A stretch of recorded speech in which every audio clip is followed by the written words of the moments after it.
would like, if I may, to take you on a strange journey. Hello, everyone, and welcome to another edition of Real Estate Realities with the Rebel Broker. My name's Robert Whitelaw, and I am the Rebel Broker. Licensed real estate broker in the state of California. Member of the National Association of Realtors.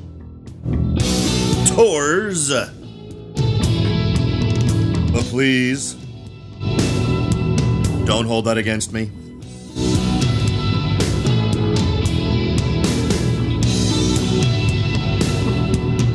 One day closer to Christmas. I hope everyone's Christmas dreams come true this year. As one listener pointed out, we did have kind of an eclectic show yesterday. It didn't really occur to me about the variety of things we discussed until he mentioned it.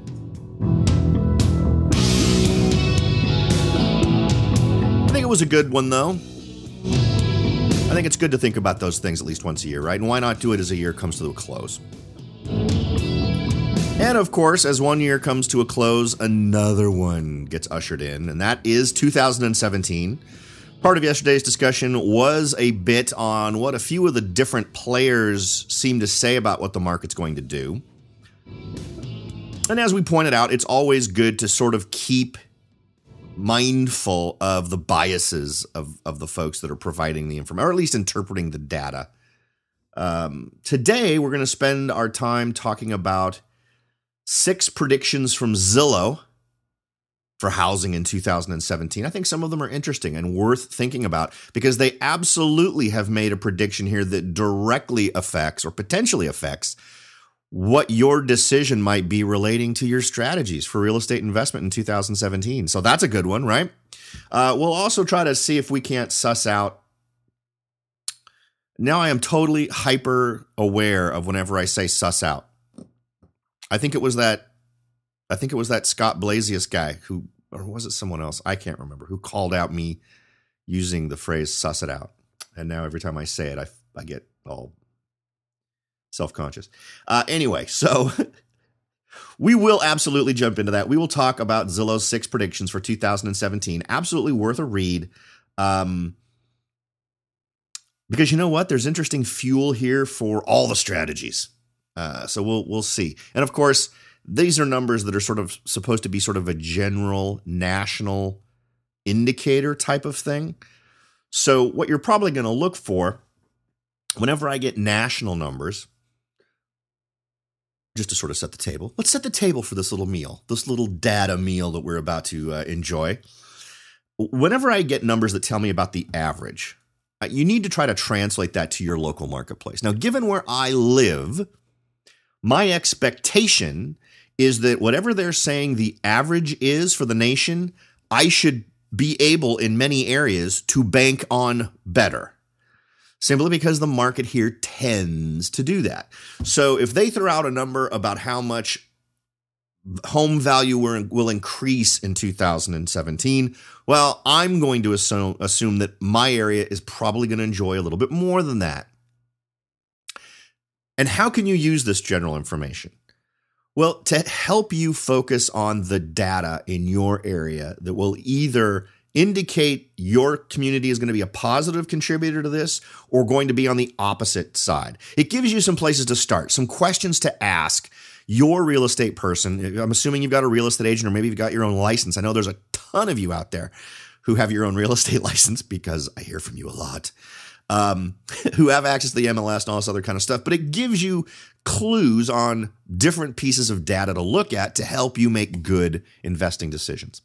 Now, before we jump into the details, let me remind everyone that the best way to reach out to me is through the website at therebelbroker.com. I want to thank the listener who pointed out that they had a heck of a time finding the store that I set up. I have now made that nearly impossible to miss. It is a link in the menu at the top that simply says the store. Click on that bad boy and you'll get to see, you'll be able to search for any books you really want relating to real estate, but I've got a section in there, good books for kids relating to sort of the entrepreneurial spirit / real estate investing / money management, just ways to develop good habits. I've also got in there links to games that are good for building those sorts of things with your kids. So hopefully you can take advantage of that. Keep in mind, by shopping through my store, you are not paying higher prices at Amazon.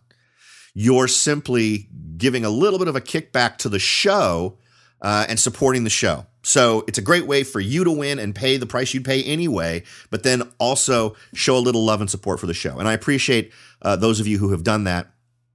I'm always pleasantly impressed with how willing my audience is to support the show, and it makes it hard for me to figure out how to thank you.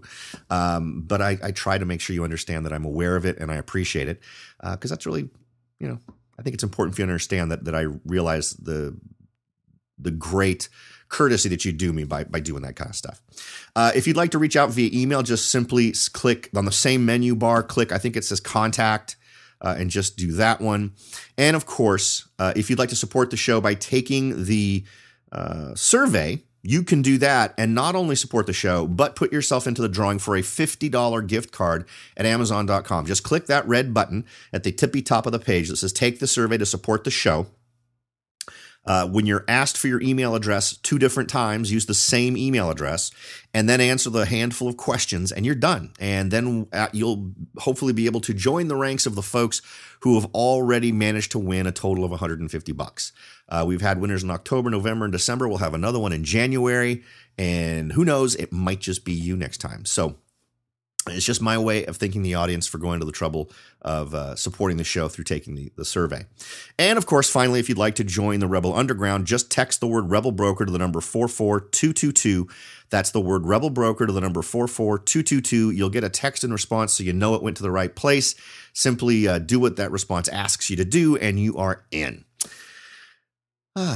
Okay, now with all of that wonderful stuff out of the way, I can't help thinking I have some sort of housekeeping thing I also want to mention today, but there's always tomorrow. Let's start with number 1 on Zillow's 6 predictions for 2017. Number 1, cities will focus on denser development of smaller homes close to public transit and urban centers. Okay. If we take that at face value, I'd love to find out. They're talking about smaller homes. Now, one thing we've talked about here is a very lopsided development of apartments. At least in my area, that's been true. You should check in your area and see if that's true. But we have had just a gigantic mushrooming of apartment construction. Now, I actually think that down the road, and this is a great tie-in. I talked about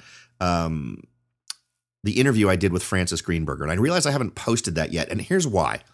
I had a couple of folks say, hey, you mentioned Francis Greenberger, amazing guy, author of The Risk Game, also billionaire real estate investor in New York.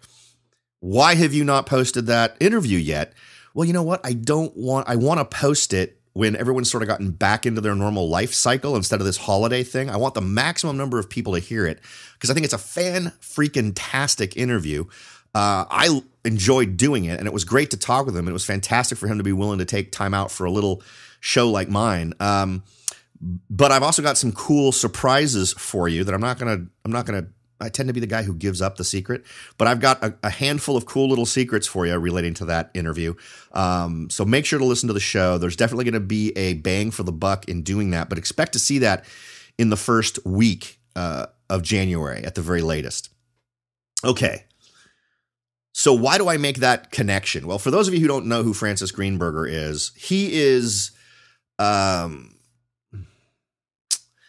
he's the kind of investor guy I'd like to be, frankly. He has a very philanthropic approach. The idea of, you're part of your job, if you're taking it seriously as a real estate investor, is to help your community, to make your community better. And I'm willing to bet there are absolutely people who probably think Francis Greenberger is a horrible guy. He may have done some things that is a judgment call based on what you know. I'm not aware of anything. Of course, I've read his book. I've read about him on the internet. And And I was very impressed with the man. And I'm sorry, getting into the weeds. But anyway, the reason why I'm going there is because one of the big things he did was take a lot of apartments and convert them into condos. In New York, I guess that's called going co-op. And he created scenarios where people who otherwise would never have been able to own their own homes were able to purchase. And over the course of the following just few years when these deals were done, these folks ended up seeing their already reduced buy-in to buy these units blossom into huge assets for them. So my point is, I think we may see another market like that in some areas. And I'll tell you, the area along southern San Jose where we have seen some gigantic apartment complexes go up absolutely strikes me as potential territory for those kinds of things. Once that whole apartment thing isn't quite as lucrative as it appears to be now, because my feeling is that's definitely going to be an ebb and flow thing. And we may be at a high tide mark in terms of this high density apartment focused development. Now, I'm also okay with pushing the idea of denser development in downtown areas, but with properties where folks can buy them, where they can own these things. I think that's a primary thing for a lot of folks who don't want to be at the whim of a landlord. But it's really going to concern me in terms of how it's implemented. I think one smart thing that needs to be done is these things need to be built not as just sort of the most basic sort of homes that someone can put together for someone, but really have to offer, I think, a retreat for people. And maybe I'm getting it too warm and fuzzy, but I'll tell you, I go and look at some places, and I swear, given how stressful Silicon Valley is, how anyone could come home to some of these places that are out there and feel any sense of relaxation or feel like they've got a place where they can unwind. I'm not there. And I realize I'm getting into some weird space there, but that's kind of my point, in that those sorts of developments are not going to be popular. They're popular while they're the only choice available. But in that natural ebb and flow of the marketplace, those places are likely to become vacant as soon as possible when we see a change in the marketplace. So how do we, as investors, what do we do about that? Well, if we own properties in these areas that are going to tend to follow this trend, close to public transit, urban centers, those types of things, I think whatever things we can do to increase the attractability. And one thing you're going to want to look at is in your areas, because remember, we're trying to make this a translatable skill to anywhere in the country. Take a close look at what your competition is, I think, is what this point tells you. If this is a marketplace in which you as a property owner will be competing, and you have seen construction go up, even of apartments, not just condos, but apartments, go take a look at those things. What are they offering? If they're sort of offering that sterile experience and not offering a place that really feels good to come home to, maybe you can come up with a plan to enhance your property so its desirability is there. What you want to be, if you're in this, right? You're not competing necessarily here with the 3-bedroom home on a 7,000 square foot lot. Don't try, because that's not what you need to do. But what you do need to do is be at least in the top 20% in terms of desirability for properties of this kind. If you're not going to rent. You want to rent first, not last. You want to be the first choice of someone renting in this spectrum of housing. So you need to make sure you're offering what's going to make things good for you. So just keep that in mind as you're evaluating your local market. Now, number 2, wow, we're really going through these about as slow as humanly possible. Number 2, more millennials will become homeowners, driving up the home ownership rate. Millennials are also more racially diverse, so more homeowners will be people of color, reflecting the changing demographic of the United States. Got no idea what to tell you about this one. I do not derive a single good or useful piece of information out of that. More racially diverse? Okay, I'm not sure what how you as a landlord adapt for racial diversity. I don't, I've helped people buy real estate. I've helped people sell real estate. And folks who represented an awful lot of different races and creeds and whatnot. And it's never been something I've particularly worried about.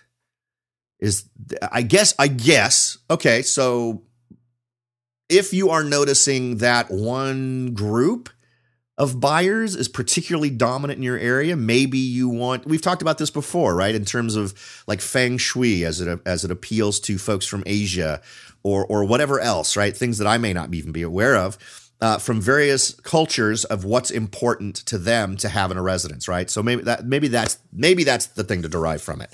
If you can clearly see a trend of some sort of a cultural influence within certain areas, and you know that your property is located in an area where folks of a certain culture or race or whatever tend to be more, maybe just offering things that are informed by what those folks prefer, if for some cultural reason, right? Who knows? Yeah, I guess that's it. I feel like I need to go someplace that's much more racially sensitive about this, but am I being insensitive? See, now I'm turning inward. I'm not really sure where to go with this. So, not knowing where to go with this, before we move on to item number 3, we're going to take a quick break, but we'll be right back, so don't go away. Are you ready to jump in and start your search for your first investment property? Maybe you've decided that it's time to own your own home, or maybe you're ready to sell your home and move on to something new. No matter what your goal is, the Rebel Broker can help. That's right, aside from hosting this show, I am also the owner, broker of Whitelaw & Sons Real Estate Services right here in Silicon Valley. With over 25 years experience serving Silicon Valley, Morgan Hill, San Martin, and Gilroy, I or one of my great agents can help you achieve your goals in real estate. So if you're ready to look into taking that next step towards achieving your real estate goals, point your browser at www.soldbyrobert.com. That's www.soldbyrobert.com and get in touch. Let me show you how I will earn your business and your respect.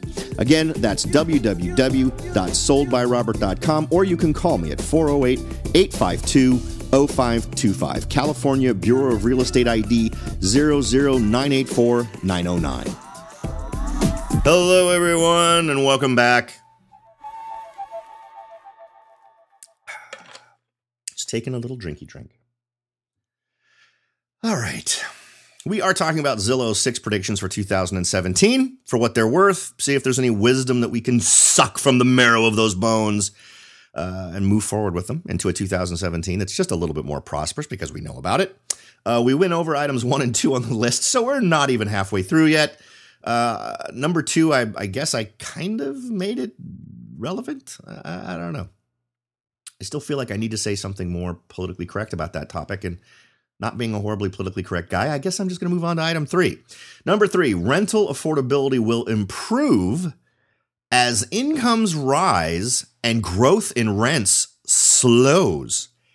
Now, is that a big one or what? So they're saying they estimate that rents are going to go down.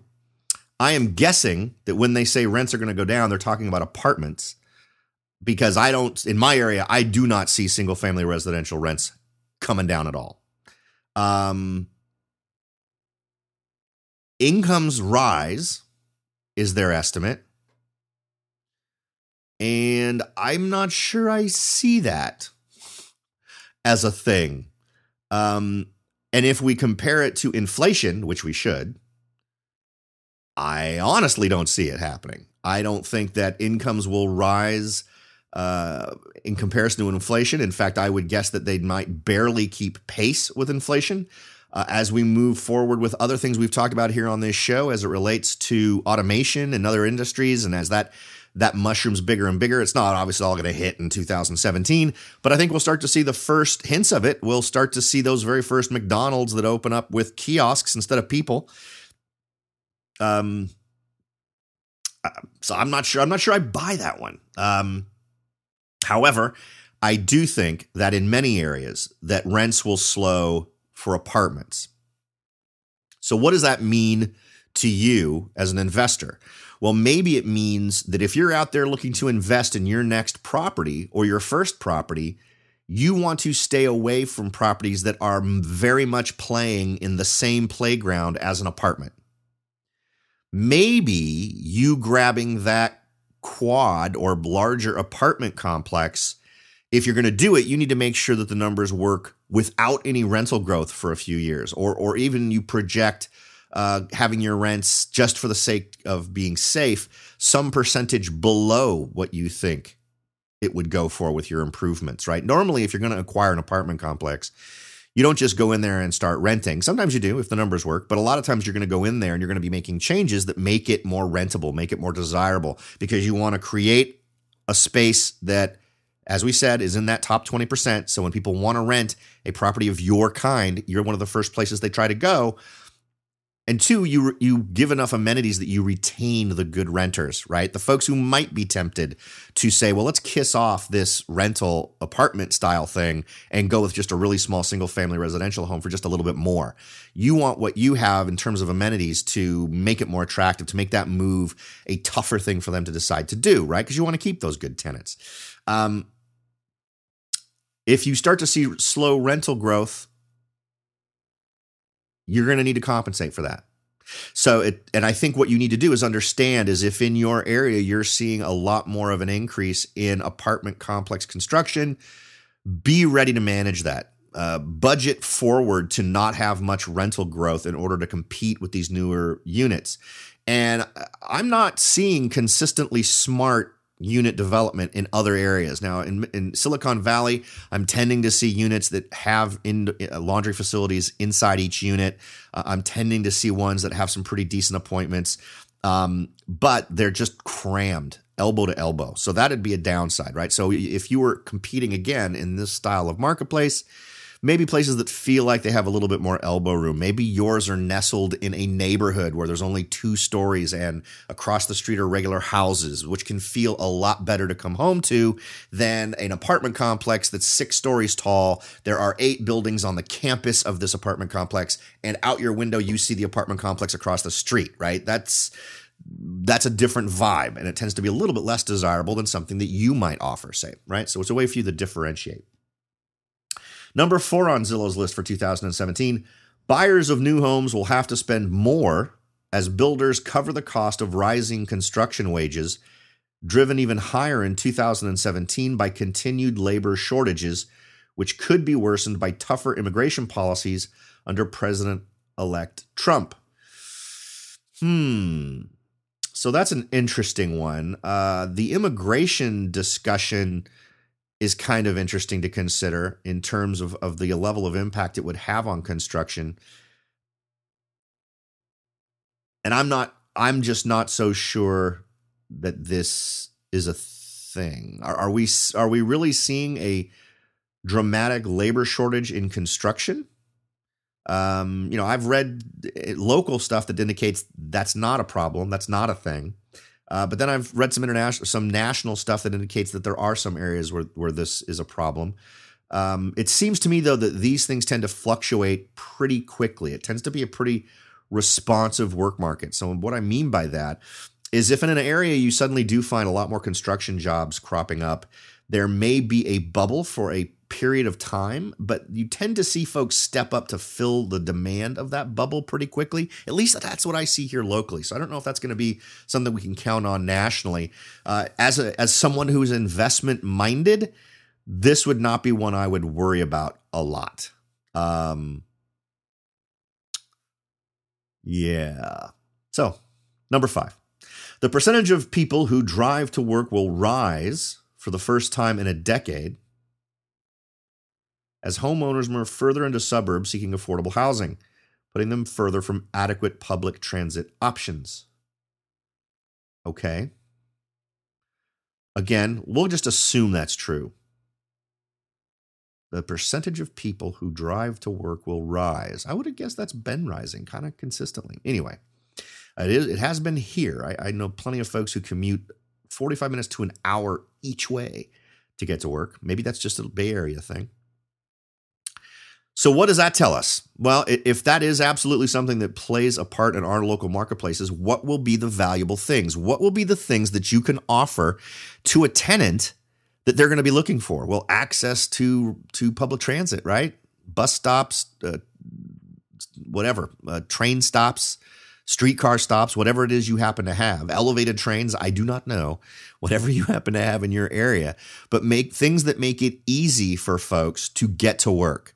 It may be as simple as being 2 minutes away from an on-ramp to the freeway. It may be, and if you would live in an area that doesn't have a very robust public transport setup. Here in my area, that's absolutely what would be the difference. There'd be two things. It would be easy access to the local BART station, Bay Area Rapid Transit, which doesn't actually come all the way down here, but the train does, and it crosses over the BART system up north. Lots of people from Morgan Hill use that, so easy proximity to that is pretty good. But it's not. No one is typically walking to that station unless they live within a couple of blocks. Everyone typically goes and parks in the large parking lot for that. So even that in a community like mine, you don't need to think quite so strategically.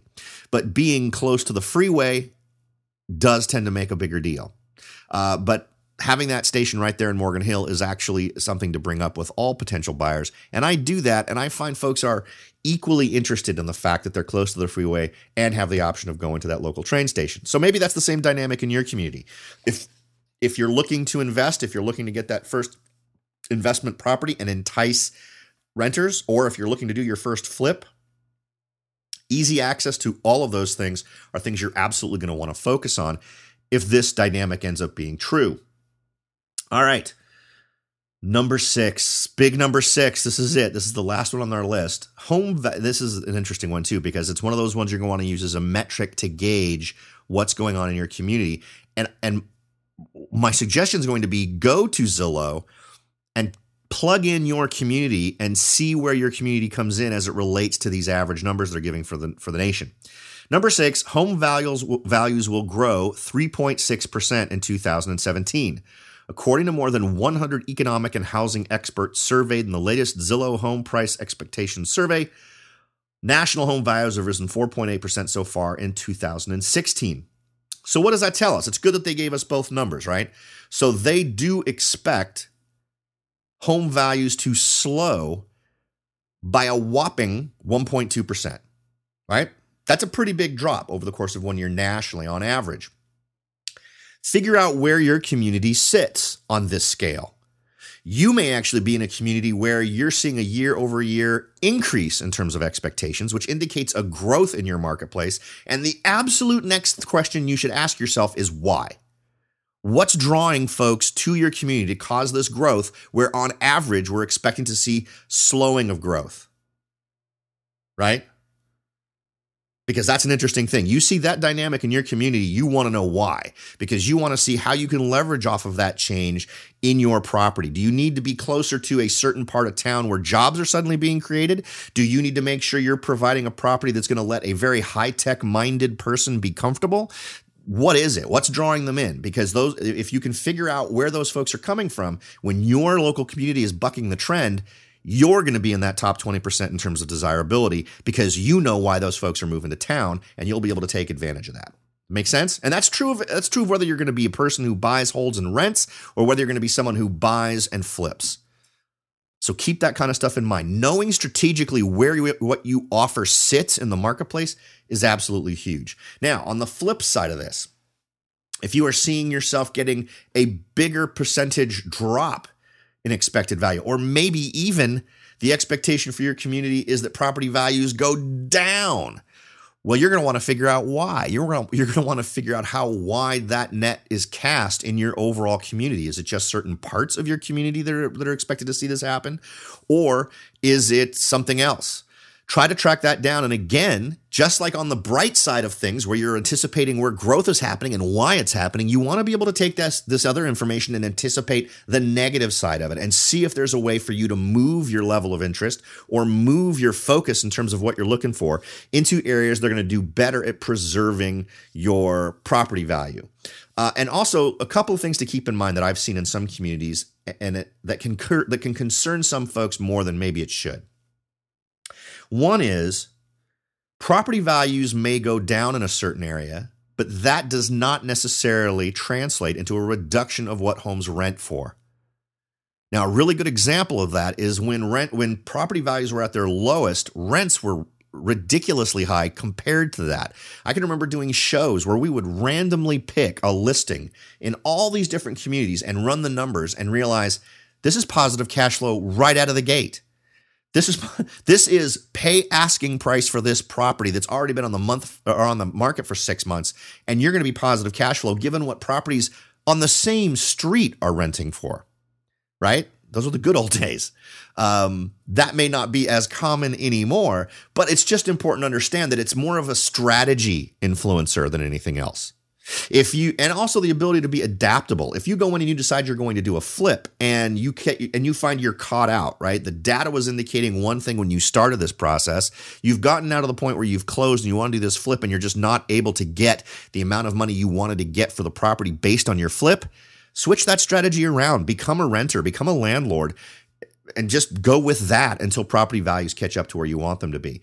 That's a perfectly reasonable strategy. Just because I'm somebody who likes to buy and hold doesn't mean you always have to be. And just like I've come to the conclusion I'm not going to hold the home I'm in now because I want to leverage this into multiple properties, that's okay too, to recognize that while I normally want to do this, seeing the upside of something and what it could potentially do for your overall business plan is a great thing to be able to do. Don't find yourself married to a strategy simply because that's what you necessarily want to do. Let the market help to dictate what decisions you're going to make one direction or another. Okay. I think that was a pretty good set of things. I'm not sure I'm 100% behind every conclusion they've got there, but I think there's some great fodder there for you to bounce around in your head and see what kind of an effect it might have on existing investments you might already have, or on whether or not you're going to make investments based on some of this data in your local area. As always, it's super important to try to translate the insights you can draw from this that we've drawn out of them today on the show. Try to translate them into the dynamic of what's going on in your marketplace. Every market's going to be different, and you should use this as a signpost, a thing to point you towards, well, I should think about my market in the terms of this piece of data and see where my market's going to be going. Because the odds are, if these are the top observations and this is where they're seeing the most motion, it's probably going to be an interesting piece of data for your market to help you make a much more informed decision. All right. Thank you so much for spending your valuable time with me. I absolutely appreciate it, and I hope that in return I am able to give you at least some little crumb of something interesting for you to think about and consider during the day to help you move forward with your investment goals or whatever your goals might be. Thanks again for listening, everybody. I'll talk to y'all next time.